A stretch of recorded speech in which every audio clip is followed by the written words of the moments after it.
is in front of you, right? I mean, you've got a computer at home, and we're good to go on that I'll be level. on my iPad. I'll just Okay, cool, great. So, vanity, right? Here I am recording, and we're gonna, I'm only gonna, I don't have so much time to talk about this, but the part of what we're gonna work on today is gonna be, aside from ouch my hand, it's gonna really be about mental self-discipline. And allowing for this stage of the game where you're just memorizing the song, where you're just memorizing every bit of the song. I'm rolling now. So that's the whole trip is going to be, we're going to work in little teeny sections and finish as you go. And I'll remind you of things that gave you trouble during the lesson. So left hand overview during G. And this is the most interesting thing we're going to do. So I'm just going to suggest pause the video right now and just do any picking things that already feel good. Just kind of get your right hand used to playing. Also, we talked about how our thumb notes, we're going to strike down and away from the instrument so that they're actually audible. I won't bring that up again for a while. Alrighty, so we're going to think in terms of 2 beats at a time. This entire song we're going low, high, whether we're playing G, C, or D. So we're going to just learn it 2 beats at a time. The first 2 beats, left hand overview, you're just playing G major. Very first beat, we hit our thumb note by itself. Second thing is 4th string and 2nd string. So that on its own, I want you to pause your video and just go. Make sure your thumb notes are audible. Just go for one good one, pause. Worst possible thing to go is the keys to be consciously focused on it. Probably after about 5 times, your brain's going to say, okay, I can do that. And it's my contention that if we work on this in small sections and you finish as you go, that'd be pretty hard to forget. Something higher difficulty level, totally. So then, left hand overview of beats 3 and 4. We just went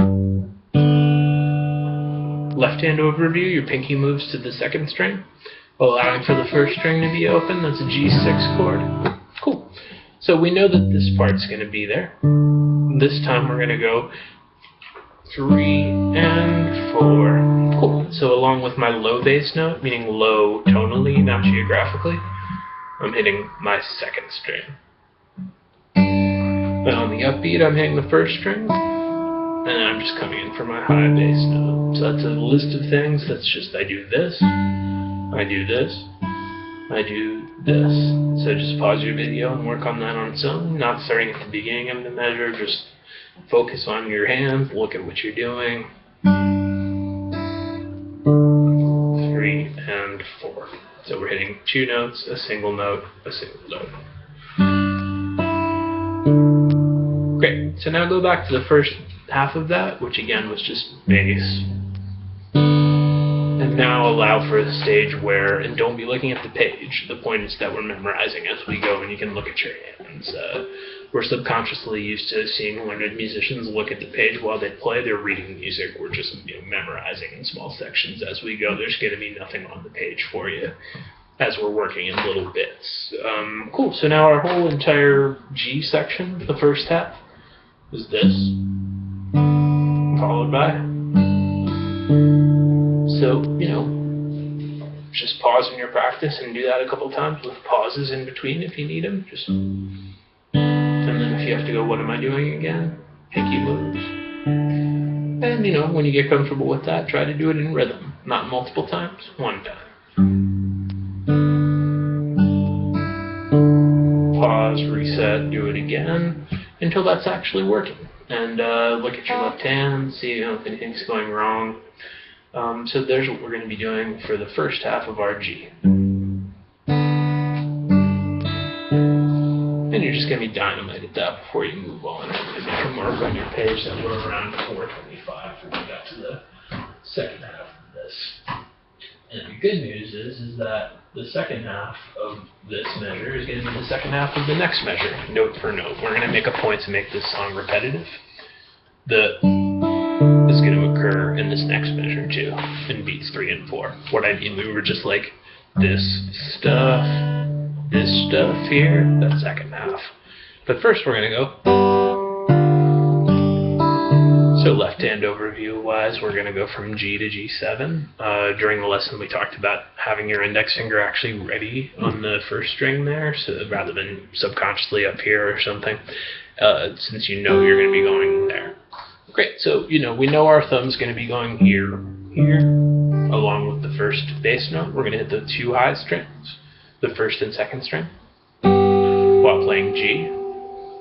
Then we're going to switch to G7, which is just going to feel like your pinky comes off the instrument. And you're going to hit those same two strings again along with your high bass note. So that's a list of things. That's 2 things long. Cool. So just pause and do that until you feel like you can do it. Again, the key thing would be to have the, discipline to actually pin your index finger on F there on the first string, so you can just make it one move, just pinky comes off. So and then as advertised, beats 3 and 4 are going to be identical to the previous measure. It's going to be exactly that you already will know how to do at this point, and we're making a point to make the whole song that way. This is the highest complexity level of the entire thing, and it's not new. So there we go. So this thing we're working on right now, pretending that the song starts at the second measure, goes 1, 2, 3, and 4. And when you're actually learning this from the video, you're going to already know how to go from the first. And then we just went. So there's only one thing that's changed. Okay, so there's all of our G stuff. So right now in your practice, just pause the video and go first measure of G, pause as long as you need to, second measure of G. Really try to anticipate that this isn't going to be difficult, aside from ouch my hand, as long as you work in these small subsections, in increments of this, each one. So yeah, we went, excuse me.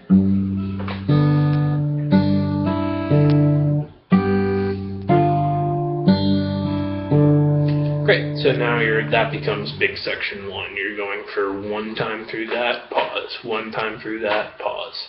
If you get there, you can go ahead and loop that. Just get good at the G part, be going, and it'll sound like.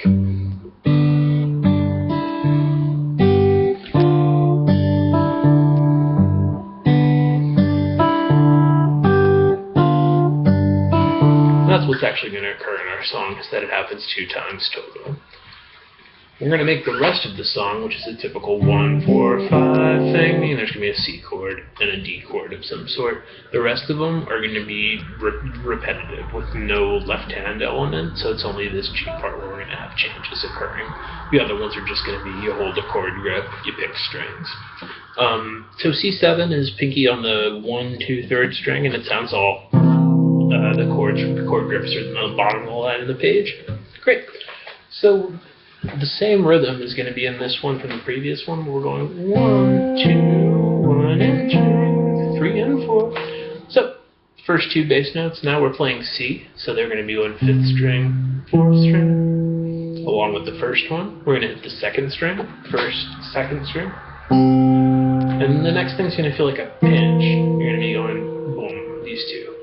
That's your low bass note, your high bass note, along with your first finger. So just stop, do that a couple times, stop your video. Cool. And then the second half, left hand movement, we're going to go bass, high, pinch. So that was, I hit the 5th string, I hit the 2nd string, and I did that same pinch I was doing. So that on its own is first half, second half. So, again, same process. Just pretend the concept of rhythm doesn't exist and just go, okay, this happens, then this happens. Or whatever you do, don't loop it. Great, so there you go. Now just stop and get really good at that. That's all we're doing for our 4 chords. Just gonna remind you, make sure your bass notes are audible. Cool, so there we are, and you're going to get really dynamite up till here before you even try. All that remains to be learned is just this little D7 thing we did, where there's no chord grip changes or anything. So the rest of the song is going to be all exactly note for note that G sequence that we started with, or exactly this C7 thing. So you're done with this is 12 bars long, you're done with all but 1/12 of the info. So, up until now, we're going to go twice through the G thing, and this is like 10 minutes. Second time.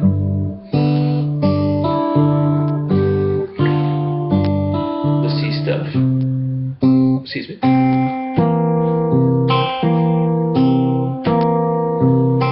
Back to G.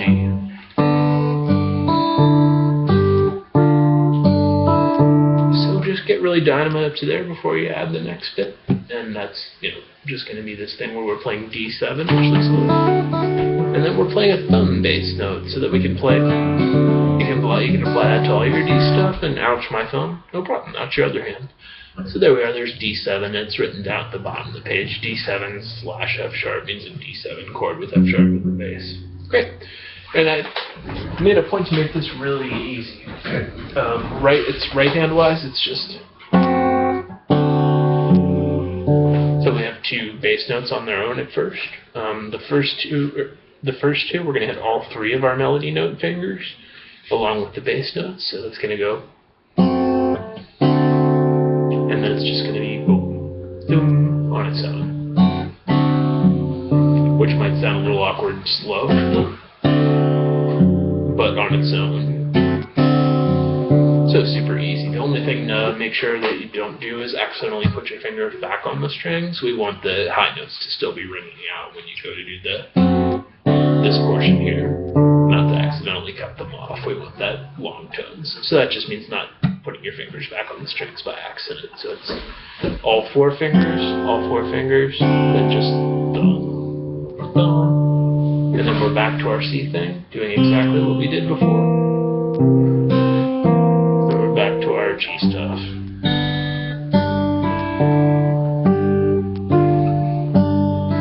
I can't say enough times, you're already going to be dynamite at the time you're at this point in the song. Here's the whole thing.